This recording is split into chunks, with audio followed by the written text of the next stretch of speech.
समस्ते टेलीफोन टिके दया करी साइलेंट मोड करदेवे से गेटटा बंद कर दिंतु। मु वर्तमान आमर प्रिय अतिथि को अनुरोध करी से ये कार्यक्रम उद्घाटन करिवे एवं भारत मातांकर फोटोचित्र रे लैंप प्रज्वलित करी आमर ये कार्यक्रम को उद्घाटन करिवे। Doctor ji.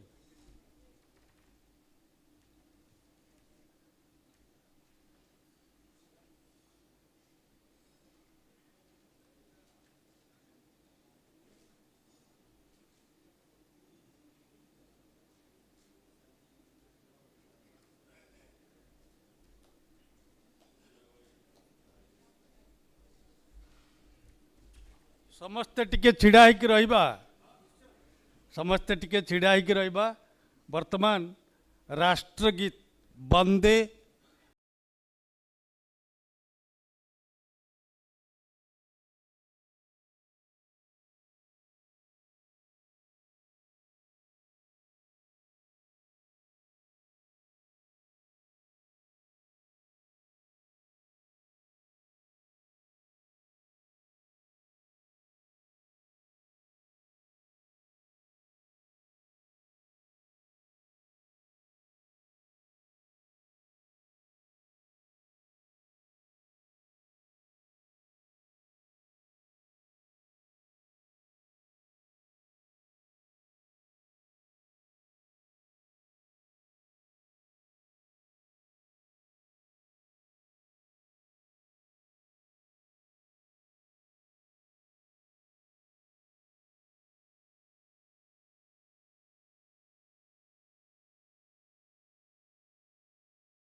प्लीज ये गेट पाखे समस्ते टिके पछक पड़े जातु। गेट एटी छाड़तु please.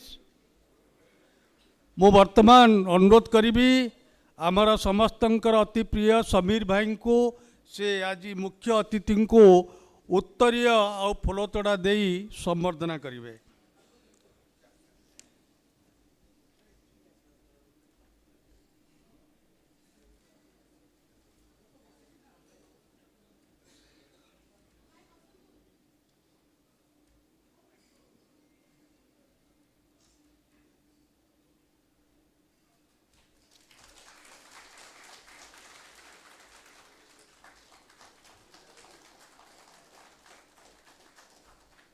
Chair general Narayan Babu please come to front, please come to front.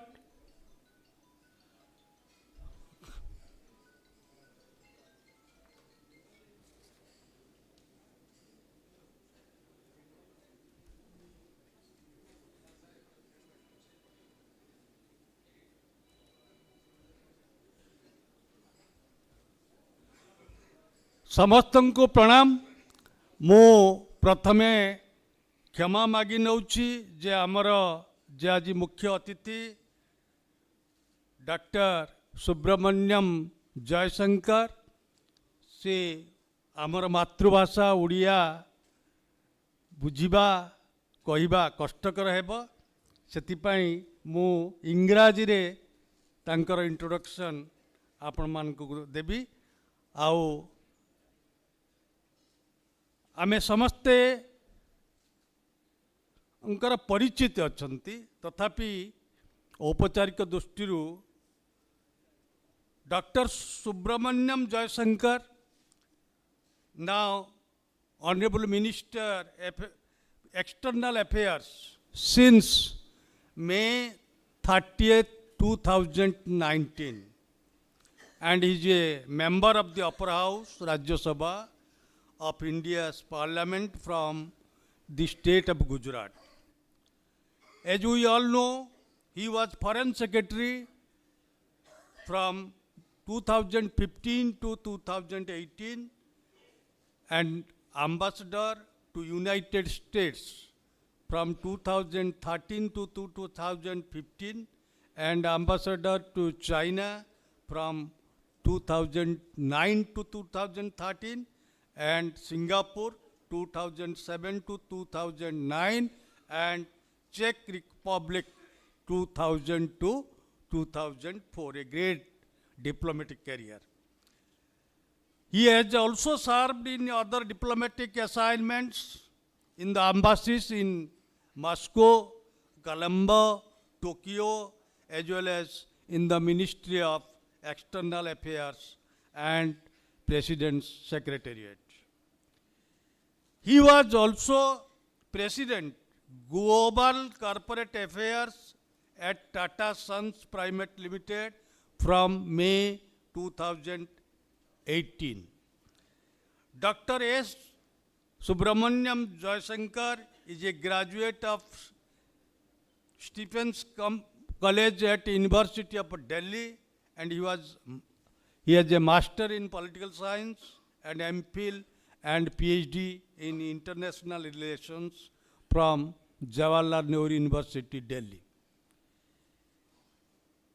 He is the recipient of Padma Shri Award of 2019 and has written a book, widely acclaimed best-selling book, that is The India Way, Strategies for an Uncertain World, which was published in the year 2020. And I do not want to say more about him because we all present here know more about him, and you all have come here on a phone call or on a message. All are present here because of their love for Dr. s.jaishankar. आम stage रे बसिचंती आमर अति प्रिय लोकप्रिय नेता श्री समीर महांती। से आमर Bharatiya Janata party Odisha प्रदेश पूर्वतन सभापति, किंतु छोट पिला पाखरु आम भली वृद्ध पर्यंत समस्ते आमे तांकु समीर भाई बोलिकी डाकू। से समस्तंकर होचंती समीर भाई, आउ जड़े ग्रासरूट लेवल वर्कर ठारू आरंभ करी से ओडिशा प्रदेश सभापति दायित्व नहीं एवं तांको पाखरे अछंती मोर senior colleague Shri Ashok Kumar Tripathi, an IAS officer of 1981 batch. He has served as collector of few districts in Odisha, as RDC Central Division, as secretary of the various departments of the government, and retired as a member of the Board of Revenue in the rank of Chief Secretary. तांको पाखरे बसचंती आमर भुवन भाई, आमे समस्ते तांको कहू भुवनानंद Tripathi. Cell रे general manager थिले, रिटायर्ड कला परे प्राय संपूर्ण समय देकी भारतीय जनता पार्टी कार्य करुचंती। वर्तमान इलेक्शन मैनेजमेंट काम से देखुचंती। With this words I introduce my guest, but it is my duty to also introduce my guest present in my front. Sir, the guests, many are eminent writers, sculptors, academicians, former vice chancellors, technocrats, scientists, and ex-servicemen starting in the rank of Major General and General, and many eminent writers, few doctors, few lawyers, and few industrialists, and few bureaucrats, and few entrepreneurs. So, आमर जेतेठी आगरे अछंती, they represent enter the septum of our society and is a very excellent audience. And with these words, I will request formally Sri Ashok Kumar Tripathi to welcome our chief guest as well as our great audience. Thank you.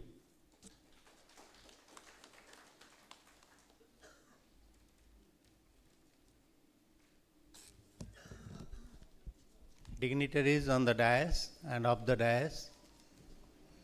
Many in the audience are my friends, colleagues, and seniors.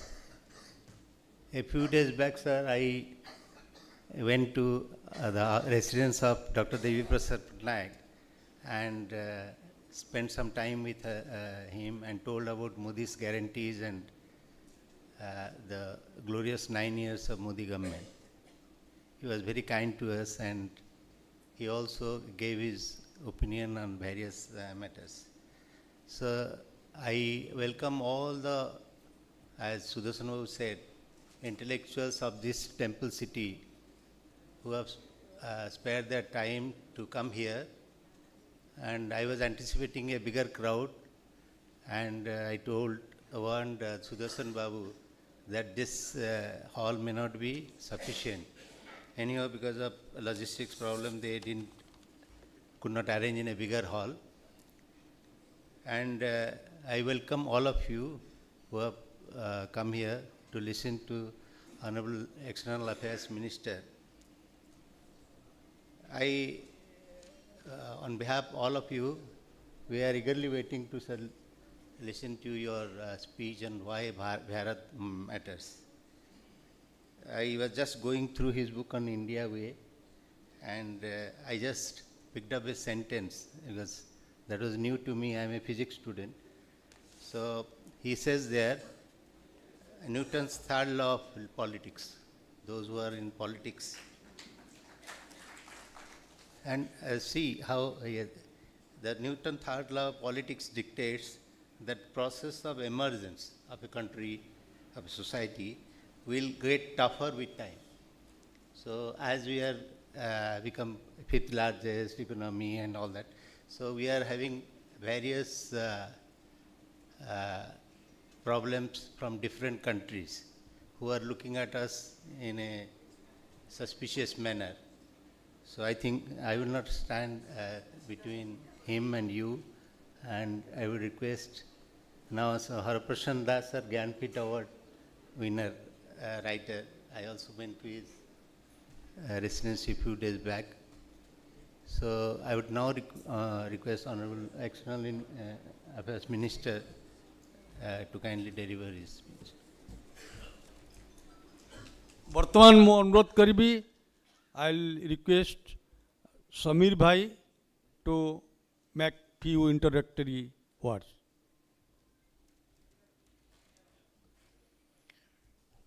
आजिकार ये बुद्धिजीवी सम्मेलन रे ए सम्मेलन को संचालन करुथिबा पिलादिनु मो सहित संपर्क थिबा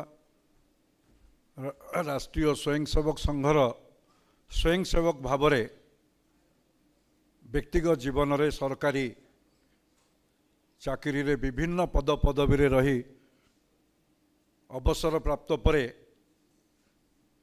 आम सहित काम करुथिबा आमर मुरबी सुदर्शन नायक महोदय, मंचरे उपस्थित भारतीय जनता पार्टी विभिन्न दायित्व ता सहित प्रबुद्ध संपर्क विशेष संपर्क अभियान स्टेट कन्वेनर सम्माननीय अशोक त्रिपाठी महोदय एवं आमर अन्यतम मुरबी राष्ट्रीय स्वयंसेवक संघर जड़े स्वयंसेवक हिसाब से छात्र जीवन में जरूरीकालीन परिस्थिति रे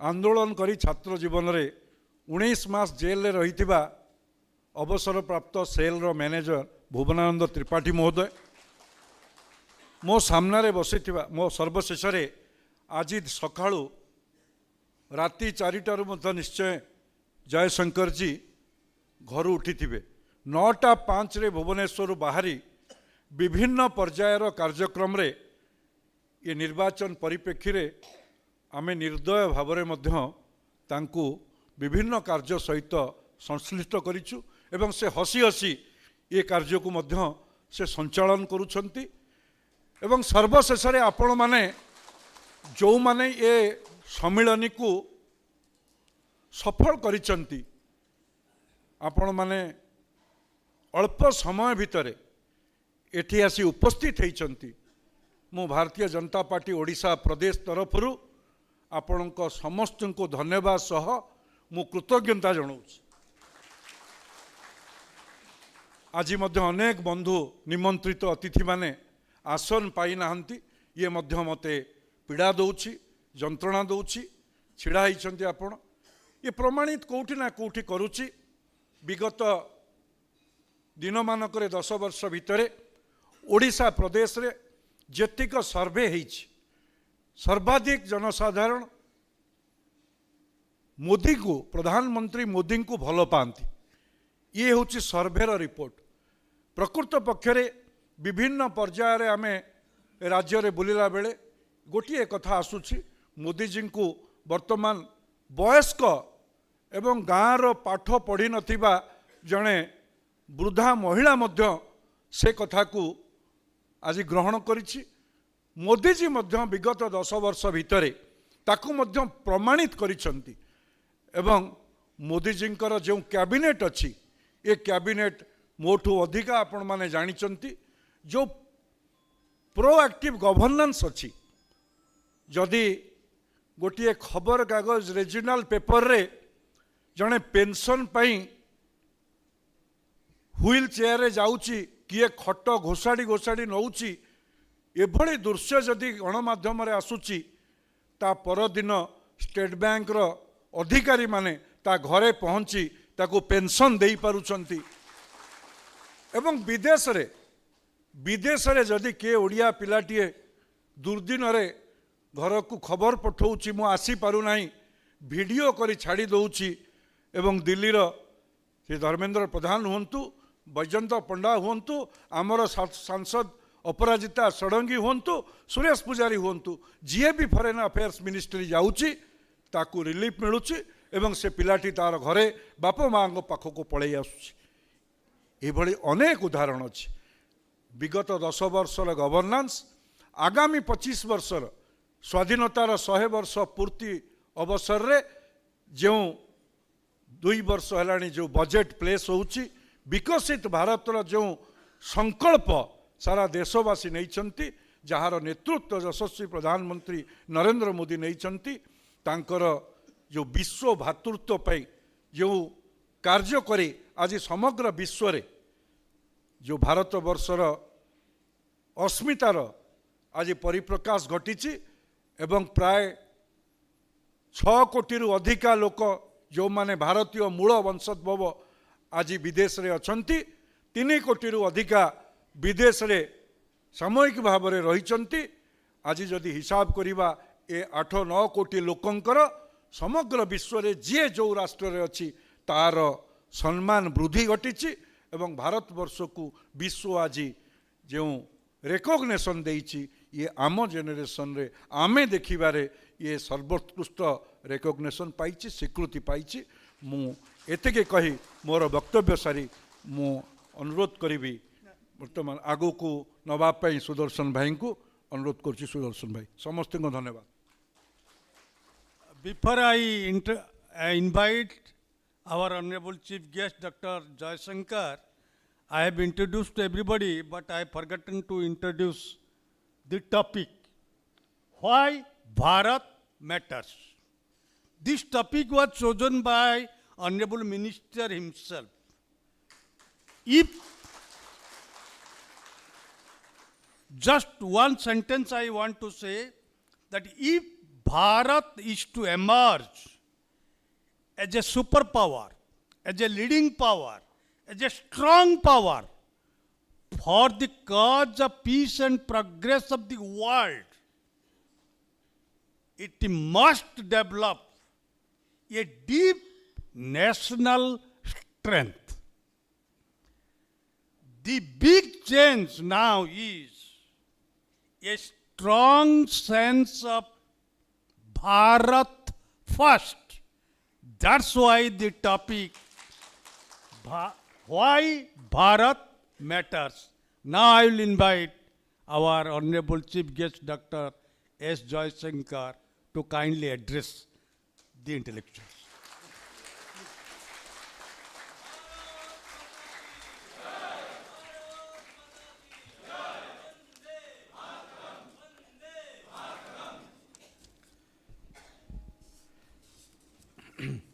Shri Samir Mohanty ji, Shri Sudarshan Naik ji, Shri Ashok Tripathi ji, Shri Bhuvananda Tripathi ji, this very distinguished audience, dear friends.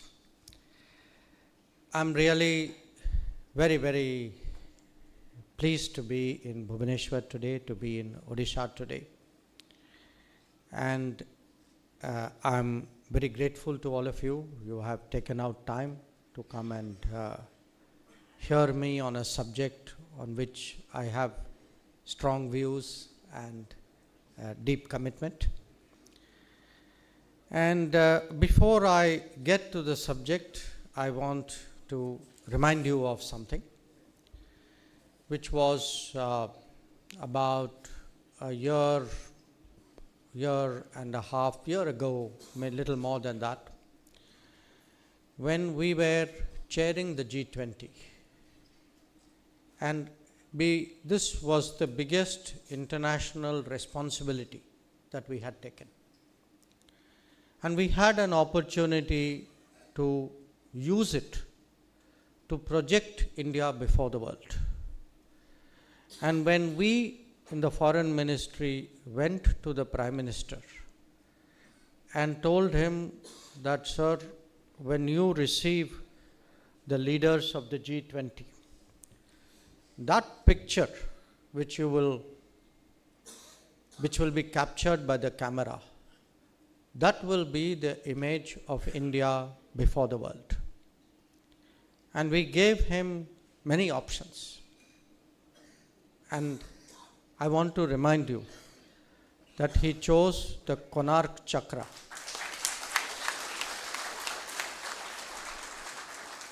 So when people speak about Odisha Asmita, when you speak about pride in Odisha, it is a pride you will all naturally have, but we also have pride in all of you.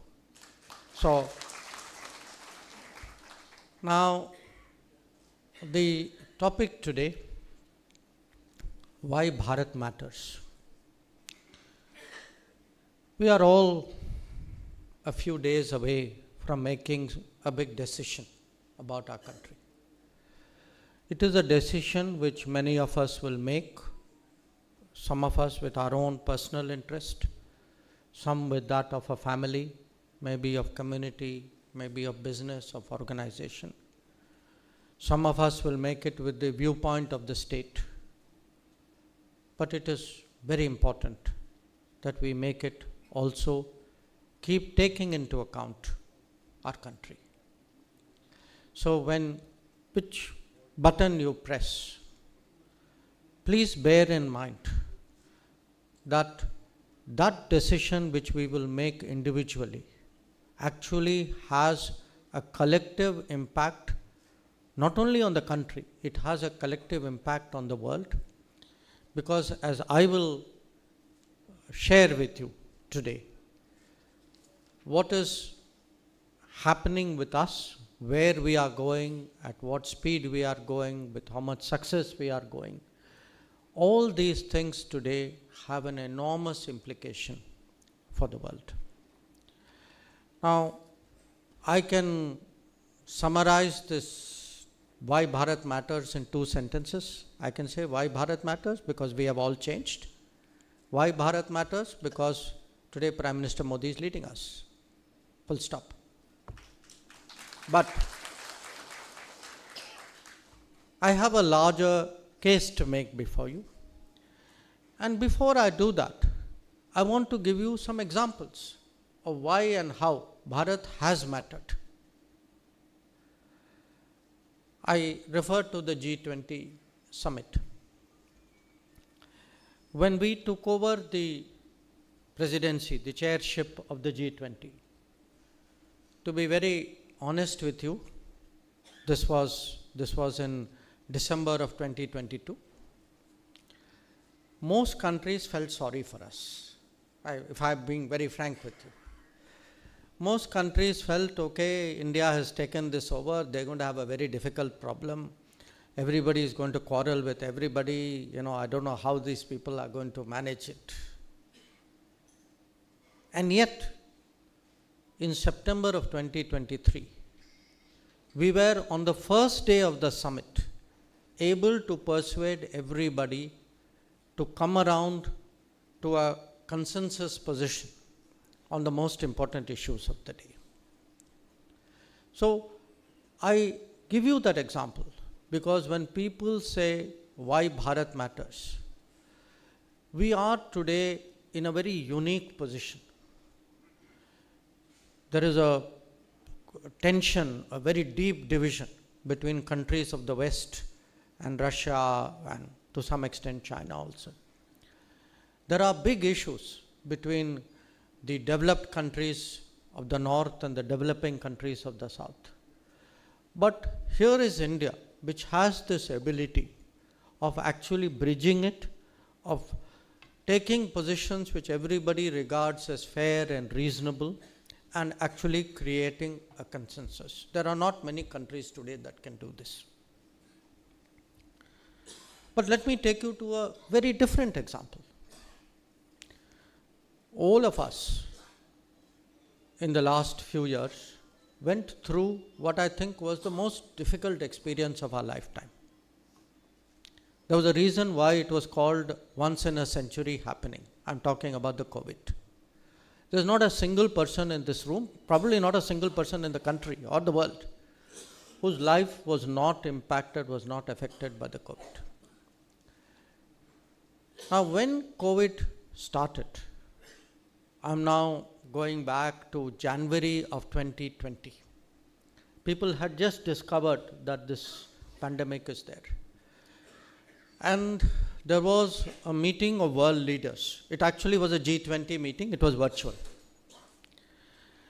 And there was a presentation made how this COVID cannot be stopped, how it will spread through every country in the world, how millions of people could die of this pandemic. And I must tell you, the biggest concern in the room was actually what will happen to India.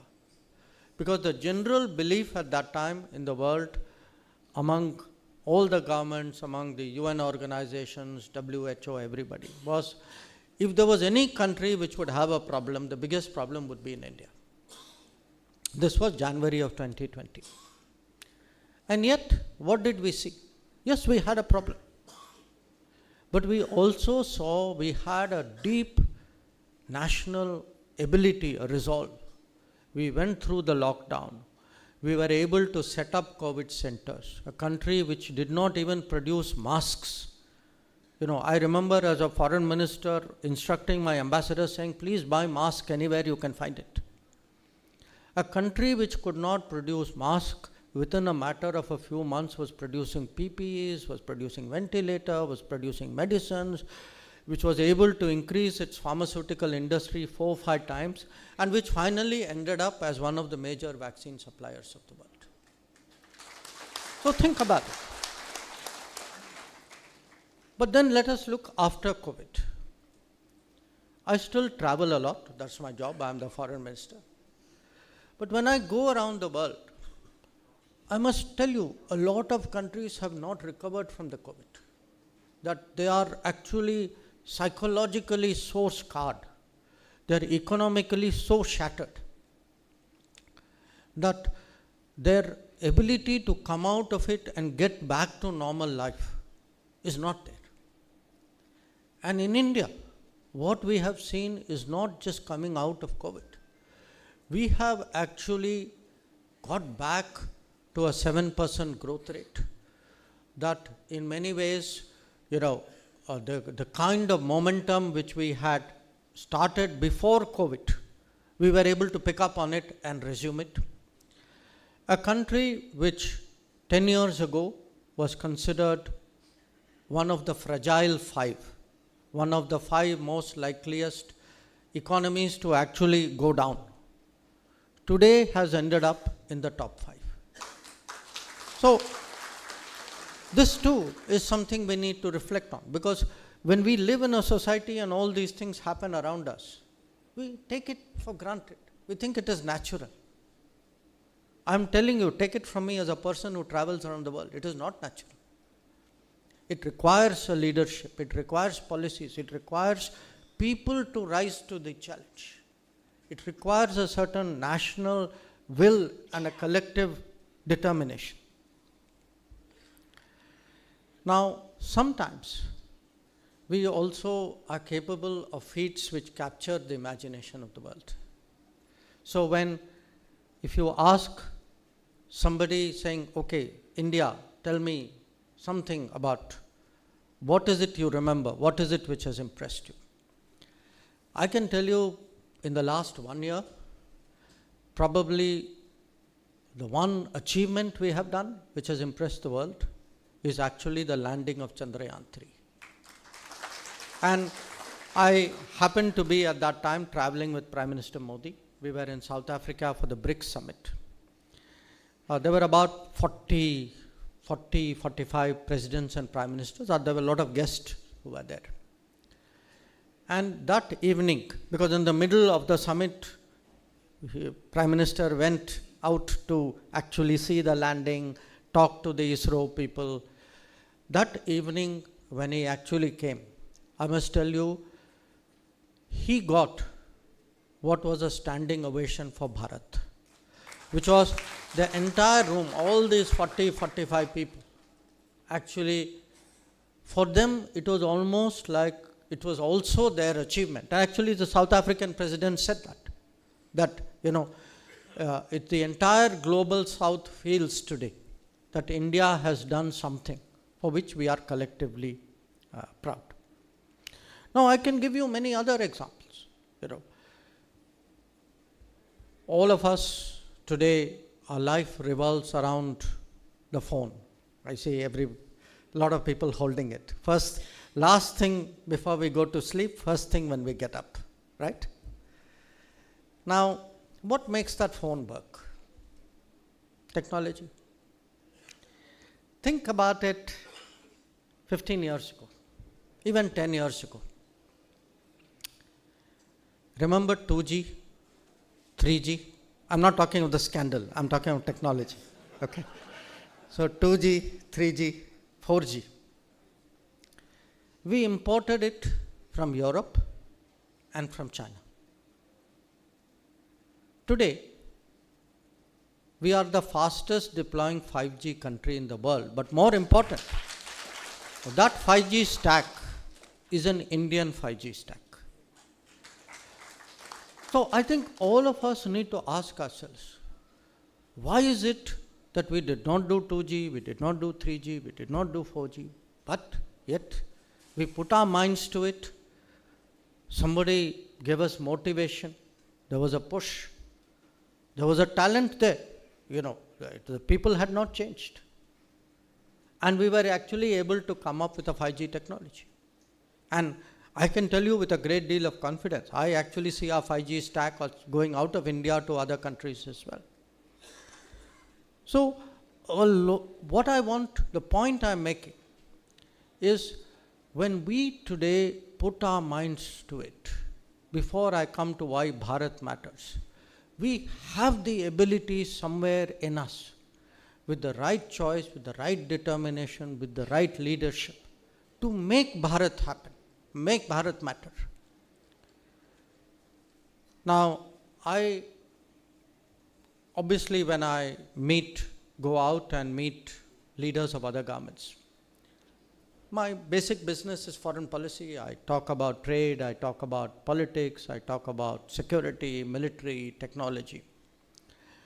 But in many countries, I must tell you, there is more and more interest of what is happening inside India. I actually had the president of one Arab country who used I mean, I was very struck because he used exactly the word which we also use. He said, I have a big leakage problem in my country. Because this was a country where they also give food support, they also give various financial inclusion programs. So I want you to think about it, because many of us, maybe we are not personally beneficiaries of these programs.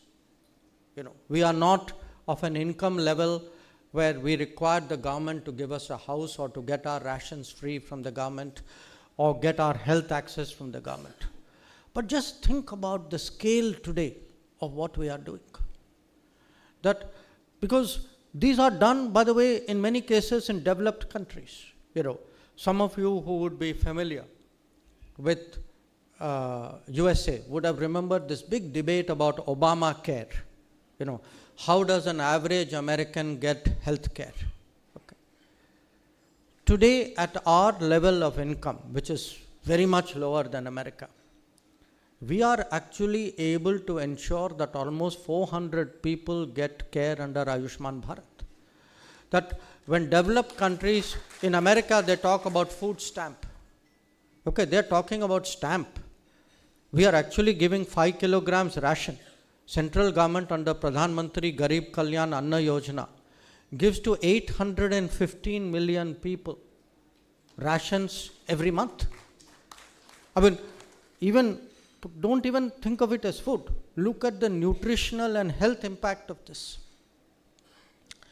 That when we speak today that we take away, we stop firewood in kitchens and we replace it with gas cylinder.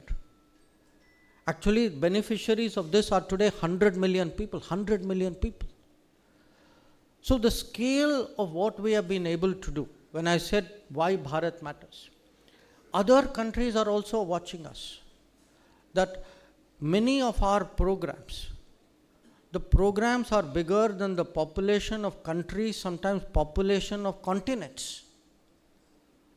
That, if think about it, in the last 10 years, under the Awas Yojana, we have built 40 million homes in the country. Okay? We have an average family size in India of 4.8. That means 190 million people in the last 10 years have got a house which they did not have earlier. 190 million people is the entire population of Japan and Germany put together. When I was talking about Garib Anna Yojana, 815 million people means feeding America and Europe together. So think of the scale really today of the transformation. And I am emphasizing this today because we, living in the middle of this change, we have in some ways absorbed it, normalized it. Sometimes we don't fully understand really what is happening even with our lives. But this is at a very basic level, I'm telling you. I would actually say, let us look ahead. That if we look today, actually at how much the business culture, the employment possibilities, the infrastructure, I've had conversations with, we had a recent visitor on January 26th, President Macron of France. He landed at Jaipur airport. I think he was even surprised there was an airport in Jaipur. People don't expect it. Now, when we got started about airports, and he wanted to know how many airports there were in the country. 10 years ago, there were 74 airports in the country. There are 149 today. Okay. Now, think of the rate of this. That means we are building 8 new airports every year. Now, I can take some other part of the infrastructure. Each one of us experiences it. You are experiencing it in the city, or if you travel from one city to another city. Our national highways today, we are building 28 kilometers of national highway a day. We are building 14 kilometers of railway track a day. So what used to be a month, which then became a week, in many ways, is today actually happening on a daily basis. So this pace of change, the progress that a combination of infrastructure, of better education, better health, of a social system, that today the idea, this is today taken as an assumption that everybody will get electricity, everybody will get piped water, everybody will have a road to the place of habitation. Now these were actually at some point some kind of aspiration for us. I mean, we will in a few years be looking at it as history for us.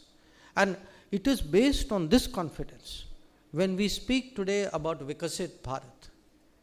Vikasit Bharat is not a slogan. Vikasit Bharat is possible if with the right leadership, with the right preparation, with the right system, we are actually able to leapfrog. We are able to use technology and use new tools and programs and opportunities so that we don't have to go through the same route as other people did. We can move very much faster and we can end up very much ahead of many other countries.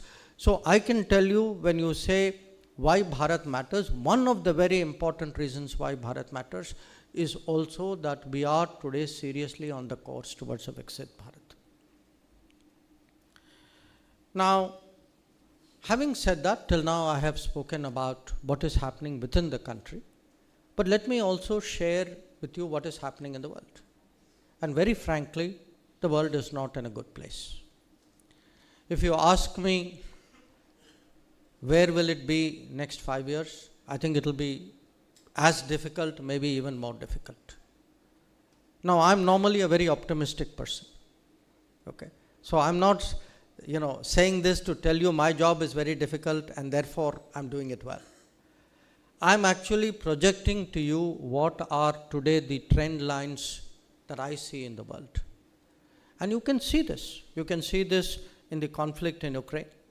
You can see this in what is happening in the Middle East, in Gaza. You can see this in the tension between Iran and Israel and the attacks on shipping which is taking place in the Red Sea. Or what is happening in Asia, that today you have a situation like South China Sea. On our own borders with China, the challenges that we face. Or if you go away from security, I would say look at climate change. That big climate events with great disruptive possibilities are actually happening with greater frequency. Or in large parts of Africa and Latin America, as I said, they have not recovered from COVID. That in many cases, all the progress that they made in terms of health and education and infrastructure, a lot of it has actually got reversed. So the global trends are actually pretty difficult. But in all of this, there is also opportunity. And because we are one country which has the capability of using those opportunities, that is one very important reason why Bharat matters. So what is this opportunity? When COVID happened, most countries in the world realized that for many things, they were actually dependent on China. That even for the industries that they had, the raw material, the process material, the components came from China. And because COVID first affected China, everybody suddenly woke up and found that their security of supply, their dependence was actually almost total on one geography. Now, this is something which is today a deep concern in the world. So, if you ask me, give me one important trend in the world, it is, what we would do, all of us in our personal lives. None of us want to be dependent on one shopkeeper. Suppose that shopkeeper is ill. Suppose that street is closed down. Suppose something happens out there. It's a holiday. He's decided not to work that day. That is actually the situation the world is looking at today. So what the world is trying to do today is to create more production centers. It is trying to create more supply chains. It is trying to do what we in our business call de-risking the international economy. This is what is actually happening on the manufacturing side. Interestingly, something like this is happening on the food side, because you will be surprised how many countries actually import food. Today we don't in large we import occasionally dal, we import edible oil, but by and large we are a self-sufficient country. But please don't think that is the case with most countries in the world. But then there is a new challenge, and this is a challenge of data. So I'm coming back to your phone again. You know, all of us, we say more things to our phone than we tell our spouses and we tell our children. If I really, ask, your phone knows more about you than you do. Think about it. Now, what happens when somebody you don't know, or maybe somebody you don't like, actually is able to access your phone? Now, they don't have to access your phone. They have other ways today in the digital domain. So, digital today privacy, digital security, how the value of data, the whole idea that we are entering a world of artificial intelligence, where if all of us have a certain habit which somebody has looked at, after that, they will tell you what you are going to do. And most of the time, they'll be right. They will be able to predict you. They will be able to shape you. So, we are already worried about security of supplies, of our supply chains. I include food in it, health in it. But even more, we should increasingly, and we are increasingly worrying about security of data. So, when we today have blocked many apps and games, and we have various rules and regulations, there is a very good reason why we are doing this. And the reason today is Indian data. Indian data is as much of a resource as, let us say, anything mineral that you are mining from the ground. In fact, in many ways, even more so. So, how do we today protect it, but more important, utilize it? And that is where the relevance of India comes in. Because we have one tremendous resource, that is people. That the ability, in a world which is today, many parts of the world are demographically challenged, that where there is development, there are no people or less people. Where there is technology, it is a paradox. Where there is technology, actually there is less talent. So, how do you today balance out demographics and demand? And this is where today, when we are looking at, a new education policy which my colleague Dharmendra Pradhan has spearheaded, when Prime Minister Modi talks about a culture of innovation, of skills training, of expanding technical education, the purpose of all of this is really to prepare India, prepare particularly the younger generations, to take full advantage of what are the new possibilities in the world. And this is beginning to happen. We just, one of our last few cabinet meetings before we decided to go for elections was we approved a set of semiconductor agreements. And there are going to be today a very series of major investments in India, some of it with our own technology, some of it in collaboration with others. So we see this whole semiconductor chips world. When you look, today's era, the era which awaits us, it is actually an era, we have to do all the other things. We have to do the manufacturing, we have to do the food, we have to do the health, we have to do the roads, but we now have to do the chips. We have to do the electric cars. We have to do the drones. We have to do the space. We have to do the solar. We have to do the renewables. And we have to do all this while doing that also. And that is why, when I said the choice we are making, you will not only be deciding who will be guiding the fortunes of your own state or of our country. You will also be deciding who you are going to put in charge, who will take those wise decisions, the far-seeing judgments, which will prepare India to be a bigger factor in the world. Now it's interesting when you look at it in terms of how our talent is perceived. The first 30, 40 years, I would say, of my working life, most countries used to complain to me about Indians coming there. The last 10 years, every country is now approaching me and saying, let's find a way by which Indians can come there. No, it's actually very interesting that if I look even in the last 2 years, we have, these are called mobility agreements. Because see, we also don't want Indians to go out without the protection, without their rights, without, what is their entitlement.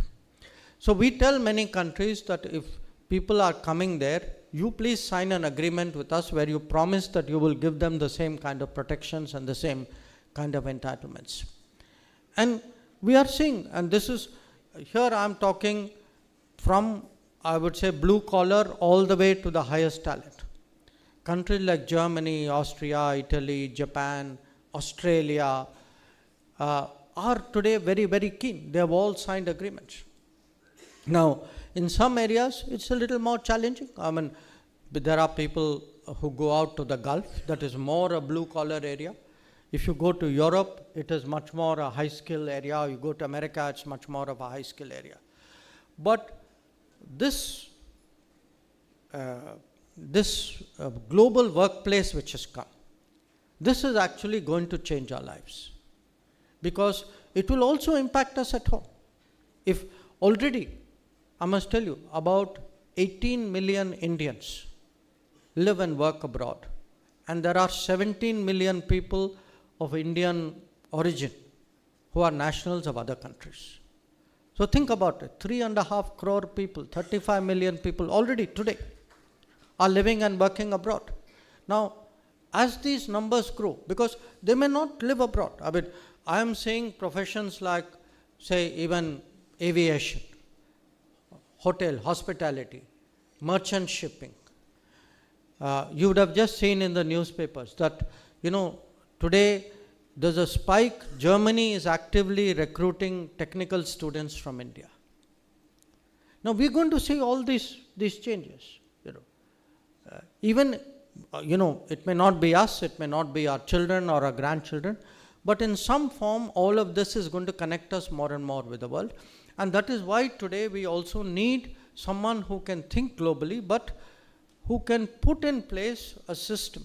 Because as I said, we can offer them entitlements, but if they get into trouble, you need a leader and you need a government who will do what we did in Ukraine. That if Indians are going to travel abroad in larger numbers, they must travel with the confidence that they not only have a passport, but they have a government which will stand by them whatever happens. So sometimes I joke with the Prime Minister saying, you have offered Modi ki guarantee for this election, but we have been doing Modi ki guarantee abroad. And Ukraine was an example. That Prime Minister, in a way, guaranteed to the students out there that whatever happens, we will do the necessary things to bring them back. Now, because we are growing economically, other factors make us relevant. We see more and more connectivity initiatives. People want passages which come to India. So, or you see in more groupings today, people are very keen that India join this group, that group. So people say, please come to BRICS and SCO. Somebody says, please come to Quad, please join a group of Western countries, Arab countries, neighborhood countries. So our strategic relevance is growing, our connectivity relevance is growing on a whole lot of global issues today. Where we stand, what we do. As I said during COVID, the fact that we could become a big vaccine producer made a very big impact. But most of all, I would say, because I want to end here now and perhaps listen to or respond to some of what you may have to say. I think there is something we are doing in the next few days which also is a very important reason why Bharat matters. For many years, there is a belief in the world that you need like an authoritarian government to bring about change, that only those models really work.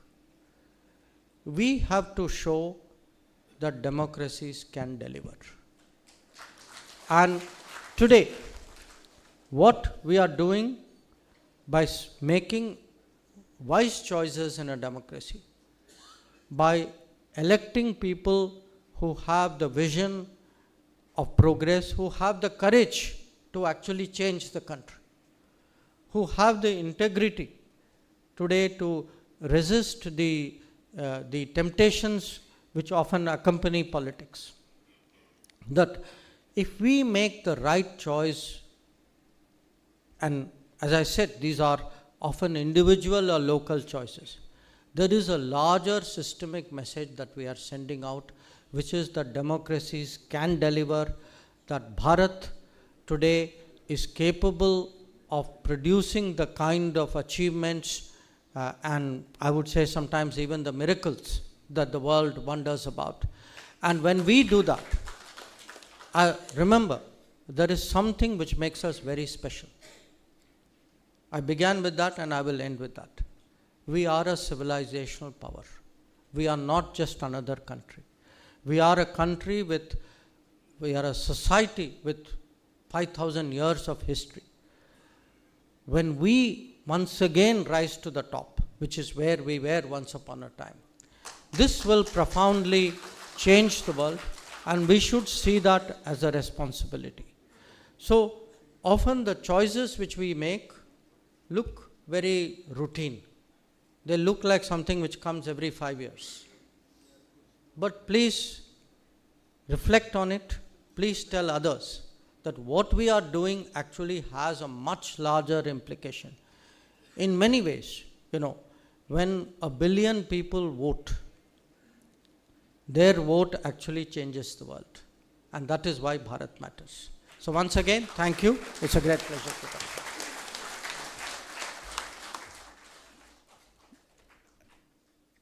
ଅଳ୍ପ question ନିଆଯିବ please ଜଣେ microphone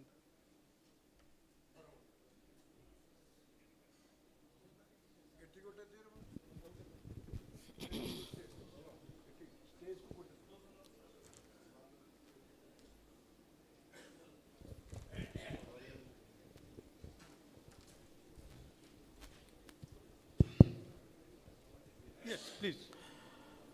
Jaishankar ji, I address the minister in you with this question. A small suggestion, should you call your ministry Ministry of External Affairs, or now should change it and call it the Ministry of Global Affairs? My suggestion is, you call it Ministry of Global Affairs, and that would be in tune with your subject and your commitment. That is the first. The second, which is bothering me, a question is, unless you have intellectual leadership of the world, you would not be in a position to dominate the world. The leadership responsibility today with the Euro-American countries, and you have to virtually take it away from them and establish global leadership. How do you do it? Thank you. I go question by question. I think it's still called Ministry of External Affairs. I take very careful note of your suggestion. So if anything ever changes, we can all remember this conversation. In terms of, leadership, I absolutely agree with you. I think, sometimes when we talk about change, for obvious reasons, we will say economically. Like I would say, we are fifth largest economy, we are bigger. I will even say sometimes we are politically more influential. But what is, I think, very important, and sometimes we don't give it enough weight, is the cultural change. Whose narrative, whose values, who defines what is what. So I think that is still today a contestation that is taking place. It's very important for us. So we have, for example, people who prepare rankings. Now, at some stage, we have to also rank other people. That time should not be very far away. So I do think the intellectual part is a very valid point. I think in many ways we are actually preparing for that era. First of all, on behalf of the state of Orissa and its people, we give you huge compliments to you and Honorable Prime Minister for extending critical help to the Odia people, those who are stranded in Sudan, Lebanon, and also Ukraine. In fact, a huge compliment also because you have elevated Oriya Asmita by the symbol of Konark wheel. I have only just one small thing to tell on behalf of the youth of Orissa. As you know, the youth of Orissa, they are very talented, highly skilled, and not only in the country, in the state, they also have a lot of presence outside, abroad. They have an aspiration that they should get best of the study in the foreign universities, they should get scholarship, and they should be exposed to the best of the technology. Can you just tell us that what kind of assistance they can look for from the External Affairs Ministry to prepare their application blank? As you know that for getting admission in the top universities, you require to make the application blank in a proper way. Now, right now, these agencies are doing. Can there be some kind of help to them?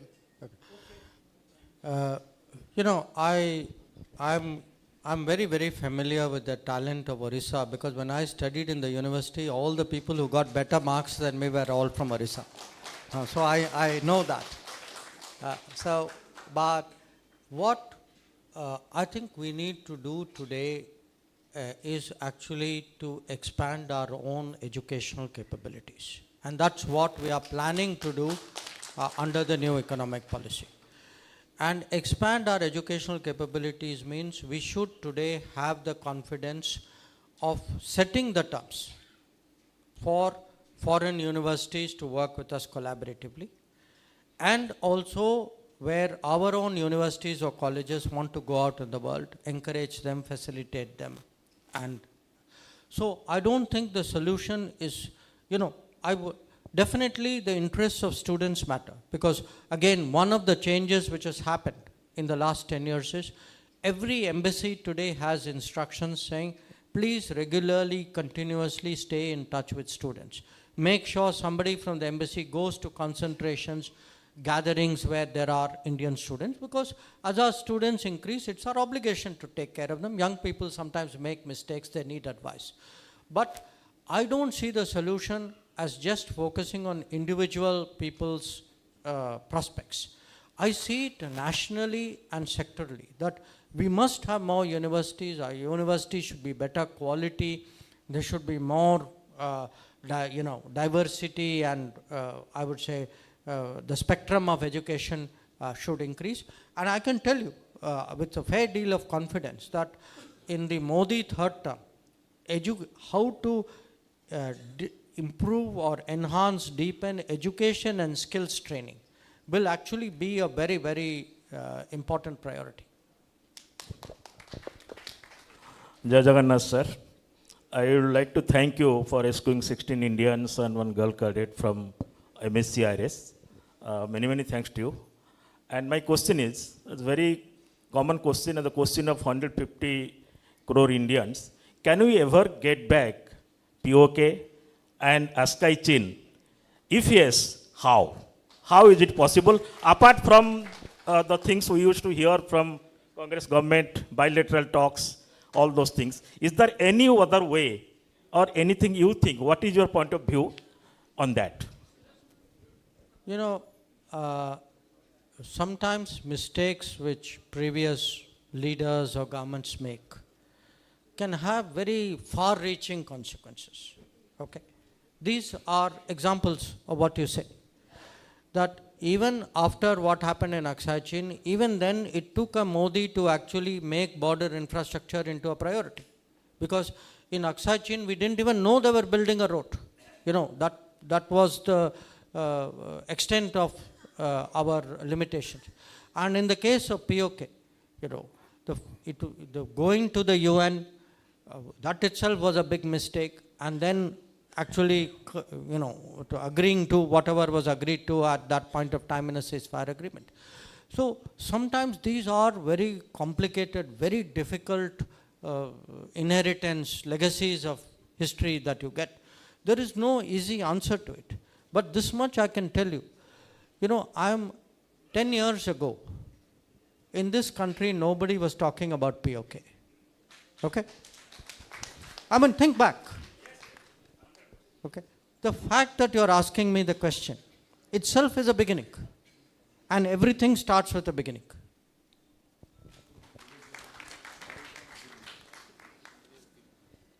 Thank you very much, sir, for an excellent, I'll say, an enlightened kind of thing that you have thought about, and empathetically you have expressed yourself how why Bharat matters. My question is, like, when we're thinking of casting the vote, unless there will be large-scale changes in electioning process, election commission, like what is happening here is, lot many people are coming as the independent candidate. The small parties, they don't have any relevance, national relevance. And even if you see, there are certain regional parties, they're only limited to that state, but they are participating in Lok Sabha elections. So how they are going to guide the country? So unless we have a large-scale changes in the election procedures and election commission, so maybe with 2 or 3 parties, like in other developed countries, how it is happening, maybe it will be difficult to have a right choice. I'll take 2 or 3 questions. Please, no political questions. Rather, the subject should be why Bharat matters. That is better. Okay, sir. No, maybe I'll take 1 or 2 more and then take it as a group so that more people get a chance. This Khalistani movement, which started during Indira Gandhi's time in Operation Blue Star happened, now it is spreading from Canada, America, and other countries. Why America also, one side they are supporting India, other side they are not supporting and rather opposing. So in this context, what do you think that how we are going to suppress the terrorist organization, those who are against India? Okay. First question. Second question is that... One question. One question. Oh, one more person can. Yeah. No. Please reassure us. We have seen you in social media, and it's a dream come true. But taking a cue from that Khalistan, we would feel that like your speech was intellectually soothing and reassuring. We also want an answer from you because we go by what we see in the media. For instance, yesterday, 2 Indians have been arrested in Canada, and we would like to hear from you. Thank you.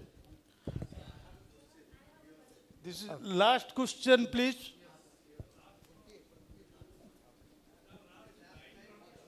My question is, I think in the month of March during this year, Prime Minister had told that the freebies supplied to people do have adverse impact on the economy of the country. But now, as you told, 85 crores of people are given 5 kg rice and certain things actually. What is your comment on this? Because Prime Minister says, and I agree to that actually, it is having adverse impact on the economy of the country. How can you let us make the people independent? They must be empowered to live on their own. So, what's your comment on that? Yeah. Okay, I will take this round, and then if we have time, we can take one more round. Okay, my first comment on regional, the political party regional. Again, I am making this as a broad point. We are a very diverse country. It is natural that the diversity will also express itself in politics. But because we are diverse, it is very important that we always nurture that sense of nationhood. It is not something we always take for granted, because there will be other forces who will always try to exploit it. I'm not talking as a general proposition. When it comes to governance, it's important, I think, when people make choices to see really how effective, if there's a regional party, what is the quality of delivery of that party? Is it better for the state that that party is in sync with the center or not? Are they actually pursuing national priorities? Is the competence and the delivery of that party good enough? I think these are very legitimate questions. So a regional party should not get support only because it is regional. I think everybody who's regional is also national. They have equal right and equal responsibility also to think nationally. On the two Khalistan related questions, see, what has happened is, to be honest with you, in some countries, these kinds of people have organized themselves politically and become a political lobby. Okay? And in some of these democratic countries, the politicians of those countries are made to believe that if they defer to these people or pander to these people have some ability to get a community to support them. So they have tried to create space for themselves in the politics of these countries. I mean, at this time, I would say, it's not so much a problem in the US. Our biggest problem right now is in Canada. Because in Canada, actually, today the party in power in Canada, other parties in Canada have given these kinds of extremism, separatism, advocates of violence a certain legitimacy in the name of free speech. See, when you tell them something, their answer is, no, we are a democracy, but it is free speech. But the point that they need to understand, this kind of, it's no longer a world which runs as a one-way street. That if there are things which happen out there, there will be pushback. The Newton's law of politics will apply there also. That there will be a reaction. Others will, take steps or counter it. And often, when I see, for example, these kinds of attacks or threats to our embassies, because they concern me very deeply. And I tell the foreign minister, saying, suppose it happened to you. If it was your diplomat, your embassy, your flag, how would you react? So we have to keep our position strong. On this particular report which has come, I also saw it yesterday night. I was coming to Odisha in the morning. Okay, somebody may have been arrested, the police may have done some investigation. But the fact is, number of gangland people, number of people with organized crime links from Punjab have been made welcome in Canada. We have been telling Canada, saying, look, these are wanted criminals from India. You have given them visas. They have come, many of them, in false documentation. And yet you allow them to live there. If you decide to import for political purposes people with very dubious, actually very negative background, there will be issues. They have, in some cases, created problems in their own country as a result of their own policies. No, why would we fear? If something happened there, it is for them to worry about. And the freebie question, I make a very important distinction, and I think that distinction is very much in Prime Minister's mind, to the best of my understanding. You see, if people do not get food, this is not a freebie. People should not be dying of hunger in our country, and we say, well, they didn't have the money to buy food or they didn't get access. It's a moral obligation on our part. There is a difference, to my mind, between providing food, electricity for household consumption roads, these kinds of services. But when people promise what is beyond a basic requirement, when you are doing it with no sense of entitled categories, and you're doing it without any consideration of a budget, that you don't have the ability to support it, and it doesn't have an economically or a health-wise or, there's no other socio-economic benefit which comes from it, then yes, it qualifies as a freebie. So I would urge you to make that distinction.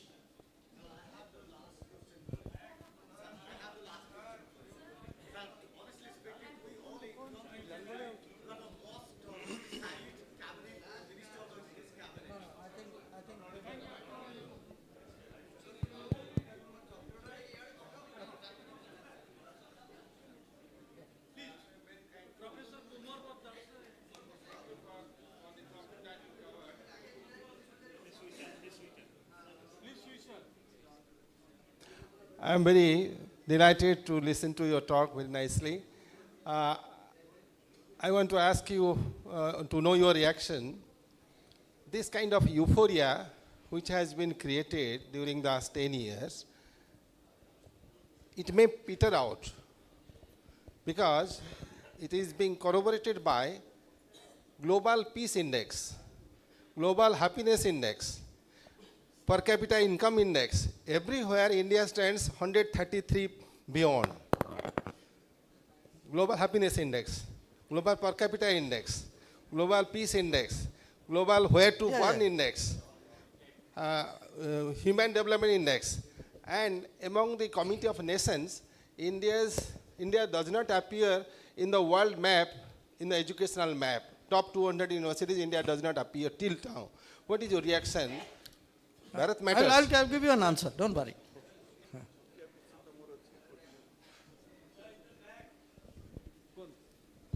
Sir, this question I was waiting eagerly to ask you.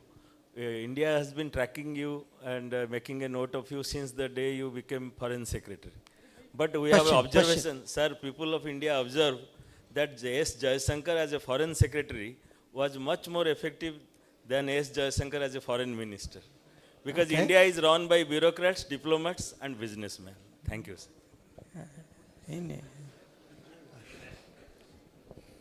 Dr. Jaishankar, Odisha has a very natural connection with Southeast Asia. We are historically connected. So, do you feel, yes, sir, I'm here. Do you feel this historical connection has been leveraged enough yet to project India's soft power in the ASEAN countries? One more question. So it took India just 70 years to this kind of foreign policy, what we are doing. Congratulations for that. And my question is how we are far from the permanent memberships for United Nations, and what is the strategy in place, please? Okay.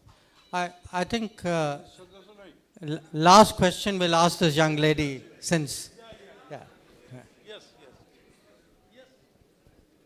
Thank you, sir.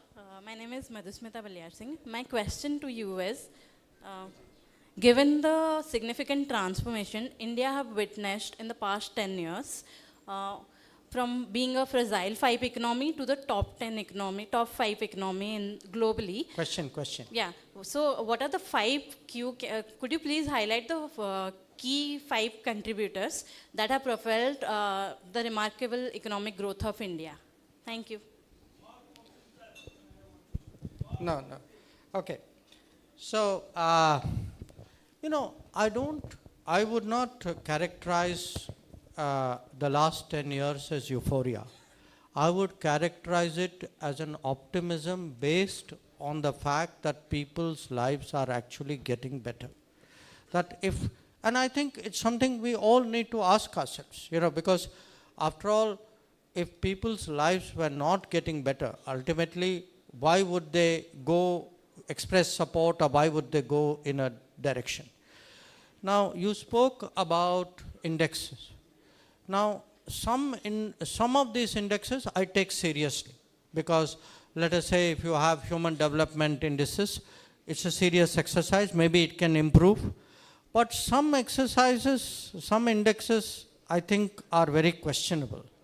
I mean, you said about World Happiness Index. I please ask you to look at the countries which are on top of that happiness index. Please spend 6 months there. I guarantee you, you'll come back very depressed.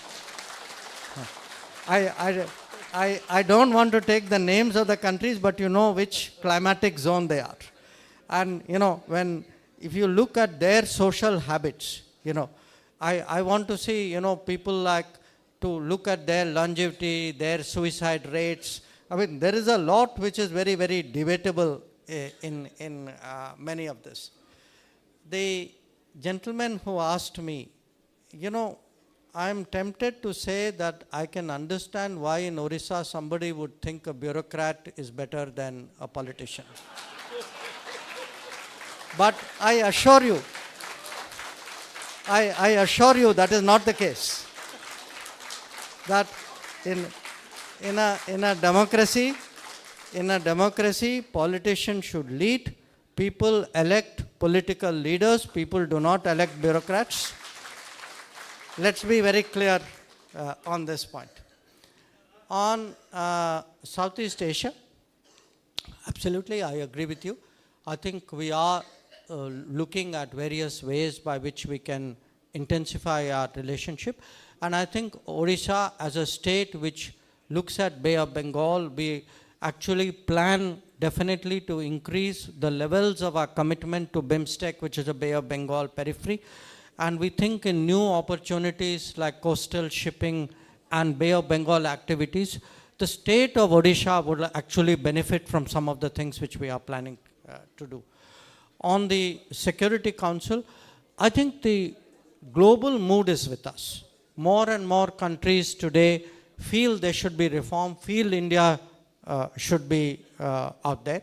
But, you know, it's a complicated thing because there are countries which are blocking us as well. And finally, you know, if you ask me, what are the 5 things which have really changed us in a way? I mean, obviously, one is economic performance. 2, I would say, in many ways, is actually the quality of governance that I spoke about. The 3rd is the fact that we are today, you know, if you look at the changes in India, we are actually becoming a less elitist society. We are gathering, we are more inclusive. Our development is capturing much more of that country.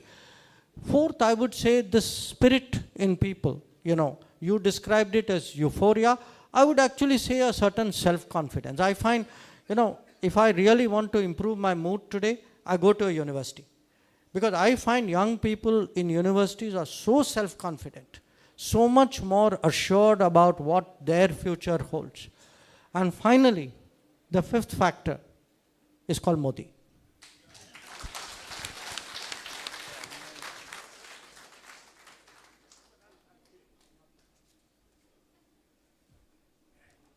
Thank you sir जो मानकर question नहीं पानी मु क्षमा मागुची कारण समय आमे ठीक समय आरंभ करथिलु ठीक समय सारुचु आउ आमको क्षमा देबे जो भाई भौणी माने छिड़ा होगी रही माने एते समय धरिकी तांकठार भी क्षमा मागुची आउ समस्त को धन्यवाद दवापाई मु आमर भुवनानंद त्रिपाठी को अनुरोध करुच्ची धन्यवाद देवे।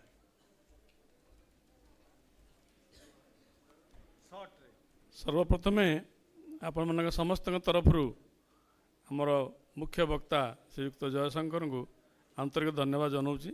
Thank you very much sir. द्वितीय आपण मैंने समस्त आसिले सभा को सफल करले आपण मन धन्यवाद पात्र आपको धन्यवाद दिया जाउची। परिशेष रे अन्य जेते सब साहाय्य करचंती हमको समस्त धन्यवाद दी मोर वक्तव्य समाप्त करुच्ची। ये सभा परे ए बाहर हॉल रे आपण मन भी जलपान व्यवस्था होती ग्रहण करी जीवे। धन्यवाद। सभा सरीगला धन्यवाद समस्त को।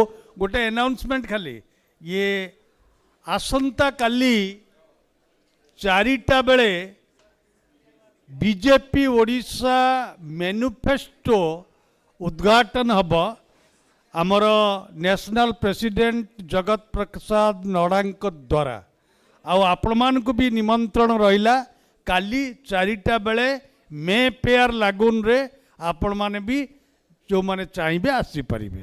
धन्यवाद।